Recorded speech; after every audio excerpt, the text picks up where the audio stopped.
નમસ્કાર મિત્રો, વિડીયોમાં તમારું સ્વાગત છે। જી હા મિત્રો, અત્યારે હાલના મોટા અને મહત્વના સમાચાર સામે આવી રહ્યા છે। તો મિત્રો, સમાચારમાં વાત કરીએ તો રાજકોટ ફરી રક્તરંજિત બન્યું છે। રાજકોટ શહેરમાં ફરી એકવાર હત્યાનો ગંભીર બનાવ સામે આવ્યો છે। શહેરમાં ભોમેશ્વર ફાટક પાસે આવેલ બાપજી એવન્યુ વિસ્તારમાં 40 વર્ષીય અબ્બાસભાઈની નિર્મળ હત્યા કરવામાં આવી હોવાની ઘટના પ્રકાશમાં આવી છે। અબ્બાસભાઈ આ એપાર્ટમેન્ટમાં ભાડેથી રહેતા હોવાનું જાણવા મળી રહ્યું છે।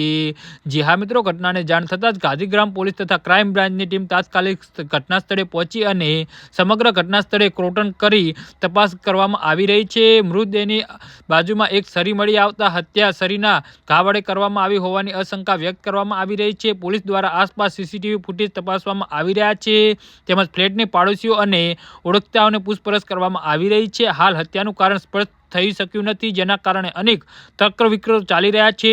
પોલીસનું કહેવું છે કે તમામ દિશાઓમાં તપાસ હાથ ધરવામાં આવી રહી છે અને વહેલી તકે હત્યાનો ભેદ ઉકેલવામાં આવશે। આ ઘટનાથી વિસ્તારમાં ભય અને ચિંતાનો માહોલ જોવા મળી રહ્યો છે।